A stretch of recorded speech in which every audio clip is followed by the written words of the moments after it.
बिस्मिल्लाहिर्रहमानिर्रहीम। Welcome to this channel.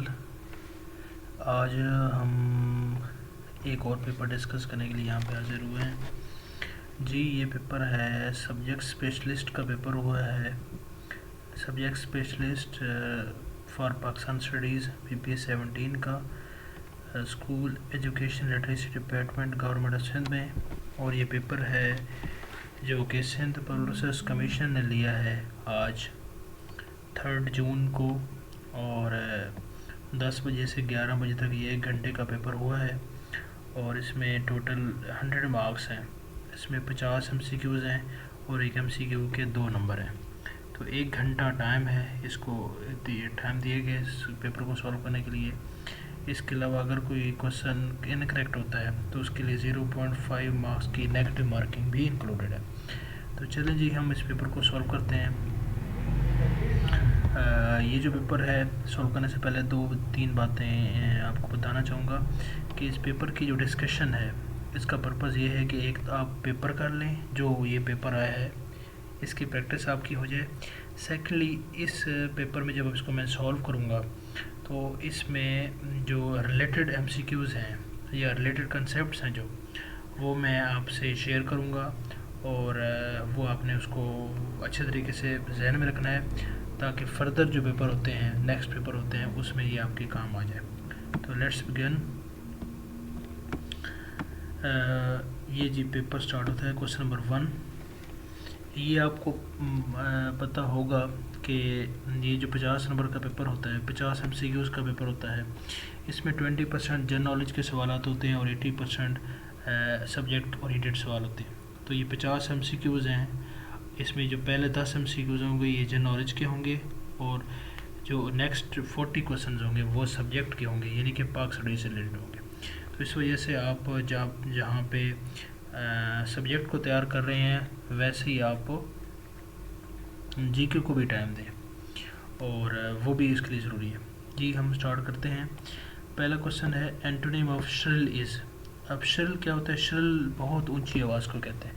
तो इसका एंटोनिम पूछा हुआ है, तो नॉइज़ी, मफल्ड। ये मफल्ड जो है ना, ये बहुत कम आवाज़ या दबी हुई आवाज़ को कहते हैं। किसी की आवाज़ दबाना, अक्सर ये जर्नलिज्म के कॉन्टेक्स्ट में सवाल होता है कि वॉइसेस मफल्ड हो गई हैं, तो एंटोनिम जो श्रिल का है वो क्या होगा? मफल्ड होगा। नेक्स्ट क्वेश्चन पे हम चलते हैं। मैं इसको ना मार्क भी साथ साथ करता जाता हूँ ताकि ये आपके लिए इसको मार्क करना आसान हो जाए। ये मैं ये मार्क कर इसका करता हूँ। तो मफल्ड ये किया। इसके बाद नेक्स्ट क्वेश्चन पे हम चलते हैं। Antonym of nostalgic is. अब नोस्टैल्जिक क्या होता है? ये गुजरी बातों को, गुजरी यादों को याद करने को नोस्टैल्जिक कहते हैं। नोस्टैल्जिया होता है। इसका एंटोनिम क्या हो सकता है? होम सिक, सेंटिमेंटल, फॉरगेटफुल। फॉरगेटफुल जो कि चीज़ें भूल जाता है, और नोस्टैल्जिक याद करता है, तो आपस में एंटोनिम हो गया। नेक्स्ट क्वेश्चन है एंटोनिम ऑफ एरिडाइटिस। अब एरिडाइटिस जो है ना, वो क्या इसका एंटोनिम पूछा हुआ है। तो सबसे पहले आपको इसका मतलब पता होना चाहिए। इसका मतलब क्या है? एरिडाइट जो है इसका मतलब ये होता है कि कोई भी शख्स है वो सब्जेक्ट पे ग्रिप रखता है और वो उसको लर्नड है, उसमें स्कॉलर है, उसमें एक्सपर्टीज़ रखता है, उसको कहते हैं एरिडाइट। तो short, ignorant, professional of this. Ignorant क्या होता है? जो कि सब्जेक्ट को ना जानता हो, उसके बारे में ना वाकिफ़ हो, तो ये उसका एंटोनिम है। नेक्स्ट क्वेश्चन है एंटोनिम ऑफ मोरोस। मोरोस का एंटोनिम पूछा हुआ है कि मोरोस का एंटोनिम क्या है। तो मोरोस सबसे पहले आपको पता होना चाहिए कि मोरोस क्या कहते हैं। मोरोस कहते हैं उदास शख्स को, परेशान हाल शख्स को। तो इसका एंटोनिम क्या हो सकता है? Unusual, sad, harmless, cheerful. Cheerful खुश को कहते हैं, तो मोरोस का एंटोनिम क्या होगा? चीयरफुल। तो ये 4 सवालात हो गए हमारे। इसके बाद नेक्स्ट क्वेश्चन क्या है, जो कि डायरेक्ट एंड डायरेक्ट रिलेटेड है। 5वां छठा। She said my parents are going to Karachi, find the correct. अब हमें पता है इसका क्या होगा। शी सैड दैट माई, ये फर्स्ट पर्सन के साथ कन्वर्ट होगा। यहाँ से फर्स्ट पर्सन ये है। She said that her parents, और आर नहीं होगा क्योंकि ये पास्ट है, तो यहाँ पे हो जाए were. She said that her parents were going to Karachi. तो ये देख लेते हैं, she said that my parents no, she said that नहीं, she said that her parents were going to Karachi. तो इसका ये ऑप्शन दुरुस्त होगा। जी आगे चलते हैं छठे क्वेश्चन पे, वो भी डायरेक्ट इनडायरेक्ट का ही है।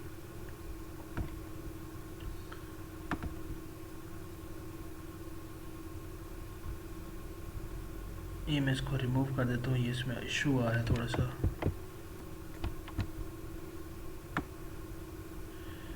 ये इसमें इशू आ रहा है। तो नेक्स्ट क्वेश्चन देखते हैं, जो छठा क्वेश्चन है, she said I visited Peshawar yesterday.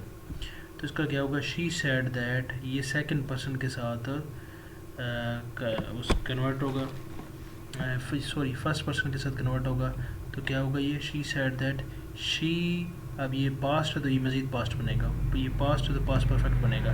She said that she had visited Peshawar yesterday, या यस्टरडे ये प्रीवियस डे में कन्वर्ट हो जाएगा। तो she said that she had visited Peshawar the previous day, she said that she had visited Peshawar the previous day. ये she said that I had, I है तो नहीं हो सकता। She said that she visited, ये भी नहीं हो सकता। She said that she has visited, भी नहीं हो सकता। तो इसका ये भी ऑप्शन दुरुस्त है, ये वाला कि शी सैड दैट, नो ये नहीं हो सकता, ये ऑप्शन दुरुस्त है। She said that she had visited the Peshawar the previous day. ठीक हो गया। ये पास्ट है तो ये पास्ट परफेक्ट यहाँ पे बन गया, और यस्टरडे को प्रीवियस डे में कन्वर्ट किया, तो ये दुरुस्त है।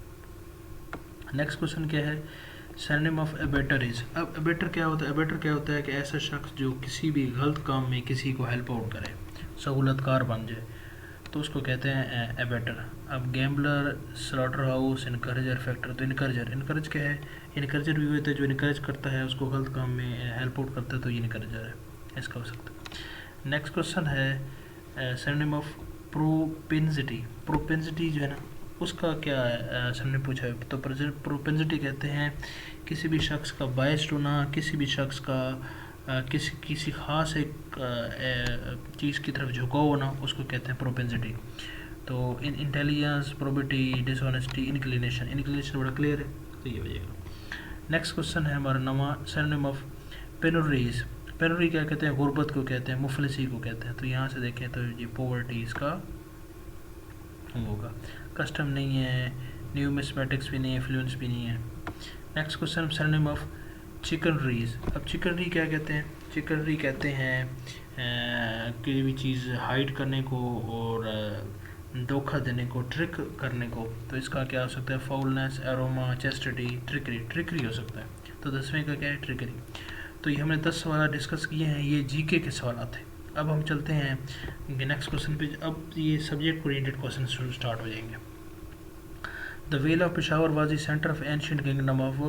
तो ये किसका, ये वेल ऑफ पेशावर हमें पता है, वेल ऑफ पेशावर और टैक्सला ये दोनों क्या थे, गंधारा जो किंगडम था ना उसकी बाकी आता है। तो गंधारा दुरुस्त ऑप्शन है। नेक्स्ट क्वेश्चन है, which Islamic scholar practically opposed Akbar so called Din Ilahi. तो किसने ये अकबर का जो दीन इलाही था उसको अपोज किया था। तो ये शेख अहमद सरहंदी साहब ने ना इसको अपोज किया था, प्रैक्टिकली किया था। और शेख अहमद सरहंदी ना, इन्हीं का दूसरा नाम मुजद्दिद अल-अफ़सानी भी है। और ये भी हमें पता होना चाहिए कि अकबर अली जो है ना, अकबर ने दीन इलाही 1582 में 1582 में इंट्रोड्यूस कराया था।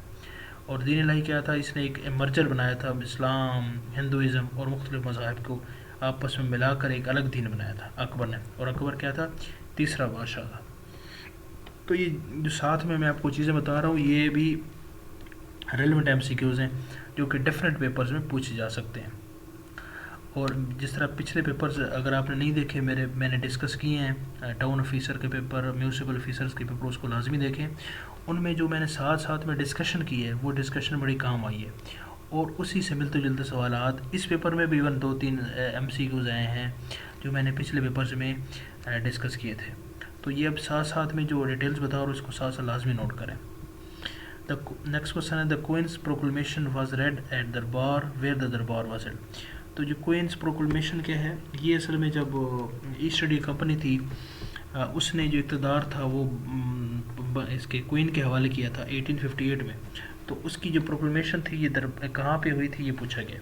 तो ये हुई थी इलाहाबाद में, भारत के अंदर 1858 में। इसके बाद फॉर्मली जो था ना इंग्लैंड, उसने बरबर्त इसको जो बरसगी है इसको अपनी कॉलोनी बना लिया था।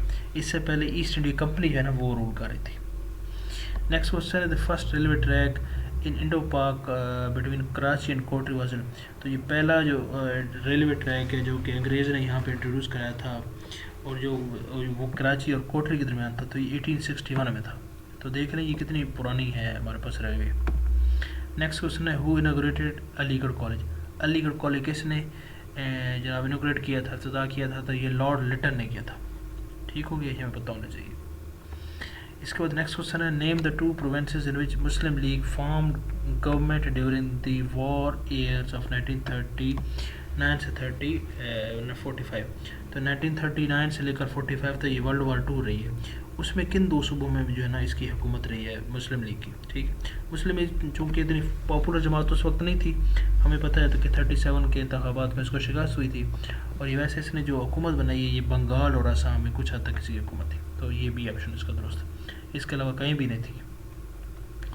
Pakistan constructed dash canals under the Indus basin treaty. Indus basin treaty जो है ना ये 1960 में हुई है, पाकिस्तान इंडिया के दरमियान हुई है। इसके तहत 3 मशरकी दरिया पाकिस्तान को और 3 मगरबी दरिया भारत को दिए गए हैं।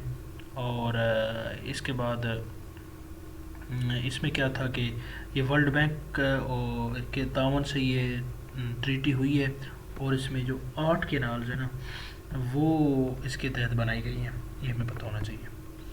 नेक्स्ट क्वेश्चन है when was the first constitution assembly पर डिज़ोल्व। तो पहली कॉन्स्टिट्यूशन असम्बली जो है ना वो 24 अक्टूबर 1954 को डिज़ोल्व की गई थी, और ये सिकंदर मिर्ज़ा साहब ने डिज़ोल्व की थी। और बड़ा इसको इस वजह से सिकंदर मिर्ज़ा साहब को जमहूरियत का पहला कातिल भी कहा जाता है कि उसने जो पहली आयन साज असम्बली थी जिसने आयन बनाना था उसको उसने डिज़ोल्व कर दिया। इसके बाद how many articles were in 1962 constitution. तो 1962 कॉन्स्टिट्यूशन में कितने आर्टिकल्स हैं? 250 हैं। तो सबसे 1956 का जो कॉन्स्टिट्यूशन है पहला उसमें 236 आर्टिकल्स हैं। 762 में 250 आर्टिकल्स हैं, और 73 का जो अभी जो आयन है जिस पे हम अभी 26 तरमीम भी हो चुकी हैं, उस आयन में कितने आर्टिकल्स हैं? 280 आर्टिकल्स हैं। तो ये तीनों का आपको पता होना चाहिए। इस तरीके से आप याद कर लें 56, 62, 73 और 236, 250, 280, इसको इस तरीके से याद कर लें। नेक्स्ट क्वेश्चन है the 18th amendment in 1973 constitution was abolished the.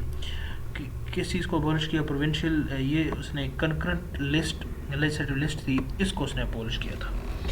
Concurrent legislative वो लिस्ट में वो सब्जेक्ट्स थे जिस पे जो कानून साजी थी वो फेडरल भी कर सकता था और प्रोविंशियल भी कर सकता था, और अगर कहीं पे दोनों में कन्फ्लिक्ट आएगा तो फेडरल की जो राय है वो डोमिनेट करती थी। तो इसको ख़त्म कर दिया कंकरेंट लिस्ट को, और इसके जितने भी सब्जेक्ट्स थे इसको प्रोविंशियल लिस्ट में डाल दिया गया।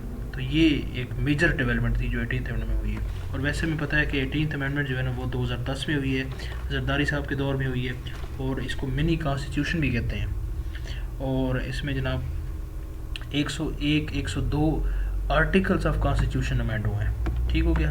तो ये जितनी भी मैं मिलती जुलती बातें बता रहा हूँ तो इसको आपने लाजमी नोट करना है, और ये डिफरेंट पेपर्स में पूछी जाएंगी। तो 20 वाला डिस्कस कर लिए हैं हम, इसको नेक्स्ट पेज पे चलते हैं। नेक्स्ट क्वेश्चन है the Rann of Kutch boundary line is known as. अब ये रन ऑफ कच्छ की जो बाउंड्री लाइन है ये क्या है? इसको 24th पैरेलल लाइन भी कहते हैं। इसके अलावा डिफरेंट किस्म की जो पैरेलल लाइन्स हैं ना इसको आप ज़रूर पढ़ लें डिफरेंट कंट्रीज़ की। ठीक हो गया, ये भी पेपर्स में पूछी जाती है। नेक्स्ट क्वेश्चन है Ayub Khan land reforms were in attempt to enhance the status of. अब अयूब खान ने ये लैंड रिफॉर्म्स इंट्रोड्यूस कराई थी, ये किस लिए थी? ये किसका स्टेटस बढ़ाने के लिए? Landlords, tenants, occupants, landless farmers. तो डी ऑप्शन दुरुस्त है। लैंड लेस जो फार्मर्स थे जिनके पास लैंड ली थी उनके स्टेटस को बढ़ाने के लिए, अपलिफ्ट करने के लिए ये इन्होंने इंट्रोड्यूस कराई थी, और बदकिस्मती से इनकी जो लैंड रिफॉर्म्स हैं ये नाकाम रही। इसके बाद भुट्टो साहब ने भी कोशिश की, वो भी नाकाम रही, और हमारे हमसाय मुल्क भारत ने, ये नेहरू साहब ने इसको इंट्रोड्यूस कराया और इस पर बड़ी एफर्ट की, और वो 1950s के अंदर ही लैंड रिफॉर्म्स करने में कामयाब हो गए, और इसका इम्पैक्ट फिर उनकी इकॉनमी और हमें पे वाज़े नज़र आता है। नेक्स्ट क्वेश्चन है when Pakistan became the member of ASEAN regional forum. तो पाकिस्तान आसियान जो रीजनल फोरम इसका मेंबर कब बना है? तो पाकिस्तान इसका बना है, ये हम इसको देख लें कि ये पाकिस्तान बना है 2004 में। और आसियान हमें पता है कि ये क्या है, association of south east Asian nation है, और ये 1867 में बनी है, और इसमें 10 कंट्रीज़ हैं। ठीक हो गया। इसका जो हेड क्वार्टर है वो जकार्ता में है। तो ये सारे सवाल पूछे जा सकते हैं। ठीक हो गया। और सार्क को कहा जाता है आमतौर पे कि सार्क जो है ना उसको आसियान से सीखना चाहिए। नेक्स्ट क्वेश्चन है, who was the first editor of Pakistan times. Pakistan times जो न्यूज़पेपर है उसके जी पहले एडिटर कौन थे? मशहूर ज़माना फैज़ अहमद फैज़ साहब थे। ठीक हो गया। कम्युनिस्ट लीडर थे, और ये पहले ये 1940s में ये एडिटर थे फैज़ अहमद फैज़ साहब। और ये भी आपको पता जो होना चाहिए कि फैज़ अहमद फैज़ साहब जो है ना ये 1940 में इनकी पैदाइश हुई है, और 1984 में इनका इंतकाल हुआ है। ये नारोवाल में पैदा हुए हैं 1940 में, और 1984 में लाहौर में इनका इंतकाल हुआ है। फैज़ साहब एक बड़ा नाम है, आज के दौर में भी इनको, आज के दौर का इनको शायर कहा जाता है। ठीक हो गया। इनको लेनिन प्राइज़ मिला था 1962 में। ठीक हो गया। तो ये भी पता होना चाहिए। इसके अलावा ये जो एक है कॉन्स्पायरेसी केस, उसमें भी रहे हैं, उसमें भी इस पर ट्रायल चलता रहा इनके ऊपर, आर्मी में भी रहे हैं। ठीक हो गया। थोड़ा सा इसको ना आप सर्च आउट कर लें इनको इस तरह। Lalu sir lake is located. तो लालू सर जो लेक है ये कहाँ पे है? ये कागान वैली में है, और कागान वैली जो है ना वो मानसेरा डिस्ट्रिक्ट में है, और मानसेरा KPK में है। ठीक हो गया। बड़ी खूबसूरत ये लेक है। इस तरह जो फेमस लेक्स हैं उनको लाजमी देख लें, सर्च आउट कर लें। नेक्स्ट क्वेश्चन है, how many canals take up from the Kotri barrage. अब कोटरी बैराज जो कि लास्ट बैराज है जो इंडस पे है, तो उसके पे कितनी जनाब कैनाल्स निकलती हैं? तो ये निकलती हैं, हमें पता होना चाहिए, 4 कैनाल्स निकलती हैं। ठीक है, 4 कैनाल्स निकलती हैं। इसी तरह आप ये भी देख लें कि सखर अगर आ जाता है सखर बैराज से, तो सखर बैराज से कितनी निकलती हैं? 7 निकलती हैं। ठीक हो गया। तो ये थोड़ा सा मैं आपको अगर लेट करूँ तो इसका याद करने में आप इस तरह कर सकते हैं कि कोटरी बैराज में आखिरी जो बैराज है, ठीक है, उसमें इस वजह से कम नहरें निकलती हैं क्योंकि एंड पे है। उसके बाद फिर अरेबियन सी आ जाता है, तो कोटरी बैराज से 4 निकलती हैं। उसके अलावा जो सखर है उसमें से 7 निकलती हैं। इसके अलावा जो इंडस वाटर थी उसमें से 8 थी। तो 4, 7, 8 इस तरीके से आप इन तीनों को इकट्ठा याद कर सकते हैं। नेक्स्ट क्वेश्चन है, colour Kahar lake is situated. अब कलर कहार जो लेक है ये कहाँ पे है? तो ये किस रेंज में है? ये है साल्ट रेंज में। साल्ट रेंज ये जो इलाका है ना झेलम का और चकवाल का, कुछ हद तक तलगंग का, ये इलाका साल्ट रेंज है। ठीक हो गया। तो इस कलर कहार यहाँ पे है। नेक्स्ट क्वेश्चन है, an ordinance which had prevailed the general Ayub Khan in 1915। तो 1959 में जो है ना ये जनरल अयूब खान साहब ने ये जो कौन सा इंट्रोड्यूस कराया था? तो ये एब्डो इंट्रोड्यूस कराया था। ये बड़ा मशहूर ज़माना है, इलेक्टिव बॉडीज़ डिसक्वालिफिकेशन ऑर्डर। इसकी बेस पर उन्होंने बहुत सारे सियासी लोगों को जनाब डिसक्वालीफाई किया था। ठीक हो गया। इसके अलावा प्रोडा है, प्रोडा ये लियाकत अली खान साहब ने इंट्रोड्यूस कराया था 1949 में। ठीक हो गया। Public representative office disqualification order NRO है, ये मुशर्रफ साहब ने जो दिया था। National reconciliation order LFO legal framework order ये खान ने 1970 में इंट्रोड्यूस कराया था। तो ये डिफरेंट किस्म के सवाल बन सकते हैं।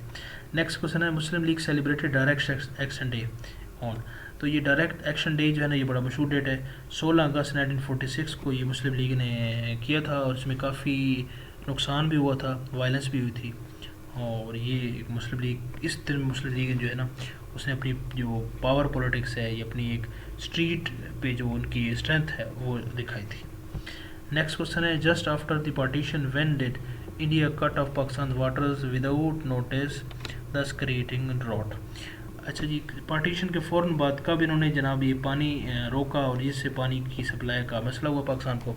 तो ये पार्टीशन के 8 माह बाद। तो 8 माह से आप देख लें कि अगस्त में हम बने हैं, अगस्त के बाद सितंबर, अक्टूबर, नवंबर, दिसंबर, जनवरी, फरवरी, मार्च और अप्रैल। तो अप्रैल 1948 में ये वाक़या हुआ और इसमें उन्होंने पानी रोका और ये सारा इशू हुआ। ठीक हो गया। तो इस वजह से फिर हमारे और भारत के जो ताल्लुकात हैं वो ख़राब रहे। तो 8 माह बाद, अब ये देख लें 8 माह बाद। नेक्स्ट क्वेश्चन है, first Urdu newspaper in the Indian सब कॉन्टिनेंट। इंडियन सब कॉन्टिनेंट में सबसे पहला उर्दू न्यूज़पेपर इमरोज़ था। मशहूर सवाल अक्सर पेपरों में पूछा जाता है। नेक्स्ट क्वेश्चन है, name the city which was the central point of agitation against the partition of Bengal. Partition of Bengal जब हुई थी तो किस सिटी में बहुत ज़्यादा एजिटेशन जो है ना वो होती रही है। तो ये सबसे ज़्यादा हुई हुई कलकत्ता में हुई। कलकत्ता इसके करीब ही है बंगाल के, इसमें बहुत ज़्यादा एजिटेशन हुई। और कलकत्ता में बहुत ज़्यादा लॉयर्स थे और वो उनके वेस्टेड इंटरेस्ट थे इसके अंदर बंगाल के अंदर, और इस वजह से उन्होंने बड़ा वहाँ पे शोर मचाया। और पार्टीशन बंगाल का हमें पता है कि ये 1905 में हुई है और इसकी जो एनलमेंट है ये 1911 में हुई है। और जब पार्टीशन बंगाल 1905 में हुई है तो उस वक्त लॉर्ड कर्जन थे, ठीक हो गया, तो ये हमें पता होना चाहिए। और जब 1911 में हुआ है जो एनलमेंट हुई है तो उस वक्त क्या थे, लॉर्ड हॉर्डिंग थे, तो ये हमें पता होना चाहिए, ये भी पेपर में आ सकता है। नेक्स्ट क्वेश्चन है, Rohtas fort near Jhelum was build by Sher Shah Suri. तो शेर शाह सूरी ने ये रोहतास फोर्ट बनाया था। इसके अलावा इसने जीटी रोड बनाया था। ये पिछले एक पेपर में मैंने ये बात डिस्कस की थी, ठीक हो गया। और ये भी बताया था कि शेर शाह सूरी कब से कब तक रहा, इसके बारे में थोड़ा बहुत बताया। तो इसके लिए ना आप पिछली वीडियो लाजमी देखें, क्योंकि हर वीडियो में टाइम कम होता है तो बहुत ज़्यादा चीज़ें डिस्कस नहीं कर सकता मैं। कुछ चीज़ें आपको बता देता हूँ, बाकी अगर मैं डिटेल से डिस्कस करूँ तो फिर 1 घंटे में एक पेपर डिस्कस होगा। तो फोकस पेपर डिस्कशन होता है, साथ में जो रेलिवेंट क्वेश्चन होते हैं वो भी मैं साथ एड्रेस कर देता हूँ। नेक्स्ट क्वेश्चन है, which of the following book was written by Sir Syed Khan in 1847। 1847 में कौन सी किताब लिखी थी? तो उन्होंने जनाब आसारुल सनादीद लिखी थी। और आसारुल सनादीद क्या की किताब थी? ये इन्होंने जो है ना दिल्ली के जो पुराने इमारतें हैं उस बारे में इन्होंने लिखा था, और ये उर्दू में इन्होंने लिखी थी। ये अहम सवाल है। सर सैयद की जितनी भी अहम किताबें हैं ना, इनको लाजमी देख लें कौन कौन सी हैं। जिस तरह सवाब बगावत हिंद है और तबकात कुर्रा है, असाल खुद ये तो अलग इकबाल की है। तो जो भी किताबें इनके एयर कौन सा है लाजमी देख लें, ये पेपरों में पूछा जाता है। The Government of India Act 1919 was namely नम। तो ये हमें पता है कि ये इसको क्या है, इसको मोंटेग्यू चेल्म्सफोर्ड रिफॉर्म्स भी कहते हैं, ठीक हो गया। मोंटेग्यू चेल्म्सफोर्ड और मोंटेग्यू, ठीक हो गया। एक इनमें गवर्नर जनरल है और एक इनमें जो secretary of state for Indian affairs है, ठीक है, दोनों मिलके। इसी तरह 1909 वाली को हमें पता है कि मिंटो मॉर्ले फॉर्म कहते हैं, ठीक हो गया। तो ये हमें पता होना चाहिए। नेक्स्ट क्वेश्चन क्या है, when did Muslim League decide to accept the cabinet mission plan. Cabinet mission plan आया था इसके अंदर, भारत के अंदर, सब कॉन्टिनेंट के अंदर। तो उस वक्त इश्यूज़ थे मुस्लिम लीग का और इसका कांग्रेस का। तो सबसे पहले हमें उस सवाल उसने पूछा है कि कब मुस्लिम लीग ने कब एक्सेप्ट किया था। मुस्लिम लीग ने 6 जून 1946 को ये एक्सेप्ट किया था। उसके बाद क्या हुआ, इसके बाद फिर मुस्लिम लीग ने जो इंटरिम गवर्नमेंट थी, एक कोalition गवर्नमेंट, उसका हिस्सा बन गई। Next question, June 3 plan is also not partition plan. इस प्लान के तहत पार्टीशन की गई और तय किया गया कि जो पंजाब है और बंगाल है उसकी पार्टीशन की जाएगी। इसके अलावा जो सिंध है उसका ये असम्बली डिसाइड करेगी और तमाम बताया गया। और जो प्रिंसली स्टेट्स हैं वो अपनी जोग्राफ़ी और अपनी पॉपुलेशन के हिसाब से किसी भी स्टेट के साथ ज्वाइन कर सकते हैं। तो पूरा एक प्लान था ये जो 3 जून 1947 में आया था। The communal award was given by Ramsay MacDonald's ने जनाब ये दिया था, रमजे मैकडॉनल्ड्स ने कम्युनल अवार्ड, ठीक हो गया। और ये 1932 में दिया था। Lord Mountbatten replace dash viceroy of India 1947। तो लॉर्ड माउंटबेटन किसको रिप्लेस करके आए थे? तो ये लॉर्ड वेवल को आए थे। वेवल प्लान हमें पता है 1942 में जो आया था। तो इसको पेन अल्टीमेट वेवल भी कहते हैं, पेन अल्टीमेट लॉर्ड भी कहते हैं, पेन अल्टीमेट यानी लास्ट लॉर्ड से पहले। According to partition plan the decision of accession of which province was left to the provincial assemblies। Punjab, Bengal, Sindh, all of these। तो ये सारों को all of these है कि पंजाब को भी कहा गया कि पंजाब की असम्बली डिसाइड करेगी, बंगाल को भी यही कहा गया और सिंध को भी यही कहा गया। नेक्स्ट क्वेश्चन पे हम चलते हैं, name the assembly which passed the act of 1 unit merging all the provinces of the West Pakistan into 1 unit.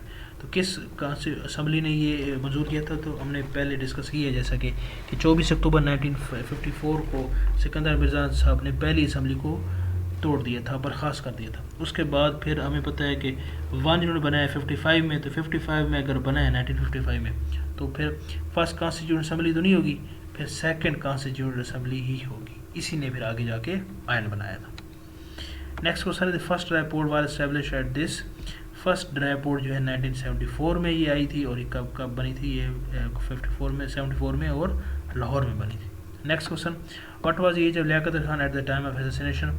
कि लियाकत अली खान को जब शहीद किया गया तो उनकी एज कितनी थी? तो लियाकत अली खान का हमें पता होना चाहिए। लियाकत अली खान साहब जो है ना 1895 में इनकी पैदाइश है। 1951 में 16 अक्टूबर 1951 में इनको लियाकत बाग के मकाम पे इनको शहीद कर दिया गया। लियाकत बाग का पुराना नाम जो है ना वो कंपनी बाग है। और इनकी इस हिसाब से अगर एज देखें तो इनकी एज 56 साल बनती है, 56 ईयर्स। और इनको जिस बंदे ने गोली मारी थी उसका नाम सईद अकबर था। ठीक हो गया, तो ये भी आपको पता होना चाहिए, ये भी किसी पेपर में सवाल है। ये जितने भी मैंने आपको साथ साथ में रिलेटेड चीज़ें बता रहा हूँ ये सारे असल में सवालात हैं और डिफरेंट किस्म के पेपर्स में आ चुके हैं। The total length of the coastline of the Sindh province. अब ये सिंध प्रोविंस के साथ जो कोस्ट लाइन है ये कितनी है, तो आप इसको जनरलाइज आप याद कर लें कि टोटल कोस्ट लाइन जो है ना वो 1050 किलोमीटर है। टोटल 1050 किलोमीटर है। सिंध के साथ 250 है और 800 जो है ना वो किसके साथ है, बलूचिस्तान के साथ है। तो सिंध के साथ अगर 250 किलोमीटर है और उसने यहाँ पे क्या पूछा है, माइल पूछा है, तो किलोमीटर के माइल बना लें। एक जो माइल होता है ना उसमें 1.6 किलोमीटर होता है। ठीक हो गया, तो इसका आप देख लें 100 माइल 100 मल्टीप्लाई बाई 1.6, तो ये तो नहीं हो सकता। 200 ये 200 जो है ना ये ज़्यादा बेहतर है। 200 को जब 1.6 के साथ अप्लाई करेंगे तो ये इसका आंसर इसके करीब करीब होगा। Next question, who presided over the cabinet mission plan. Cabinet mission plan जो कि हमने पहले डिस्कस किया कि 1946 में आया था और इसमें 3 मेंबर थे। कौन से थे, क्रिप्स थे और पेथिक लॉरेंस थे, अलेक्जेंडर थे। और सवाल में पूछा है प्रेजाइड किसने किया था, हेड कौन कर रहा था, तो हेड कर रहे थे पेथिक लॉरेंस। ठीक है, बहुत अहम सवाल है, डिफरेंट पेपरों में पूछा जा चुका है। नेक्स्ट क्वेश्चन है the third battle of Panipat was fought in 1761। ठीक हो गया, 1761 में ये पानीपत की तीसरी लड़ाई हुई और ये अहमद शाह अब्दाली और उसके मराठों के दरमियान में। और ये मैंने आपको पिछले पेपर में ये डिस्कशन करते हुए बता दी थी और ये वही सवाल है जो मैंने बताया था कि पानीपत की पहली लड़ाई 1526 में हुई है इब्राहिम लोदी और बाबर के दरमियान। दूसरी लड़ाई 1556 में हुई है जो कि बाबर और हैमियों के दरमियान हुई है। और तीसरी ये हुई है 1761 में अहमद शाह अब्दाली और मराठे। ये 3 सवाल मैंने डिस्कस कर लिए थे। ये जो पेपर मैं आपको सामने डिस्कस कर रहा हूँ 3-4 सवाल हुए जो पिछले पेपर में डिस्कस किए और वो इसमें आ गए। तो देखें कितने डिस्कशन हेल्पफुल है।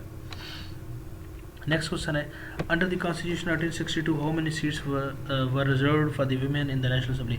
62 का जो आयन था उसमें कितनी सीट्स वुमेन के लिए रिजर्व थी, तो ये 6 थी। 3 ईस्ट पाकिस्तान के लिए और 3 वेस्ट पाकिस्तान के लिए।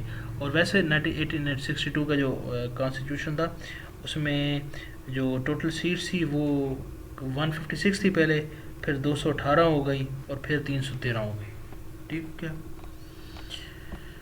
हाँ हमारी करंट जो असेंबली है उसमें 336 हैं, ये आपको पता है। Who promulgated the legal framework order, जो हमने पहले ये डिस्कस किया था कि 1970 में लीगल फ्रेमवर्क ऑर्डर जो कि LF हुआ, ये किसने, जनरल अयूब खान साहब ने, ये जनरल आगा मोहम्मद याह्या खान ने, अयूब खान का सॉरी कह रहा हूँ, अयूब खान याह्या खान ने ये चीज़ प्रोमोलगेट की थी, नाफिज की थी।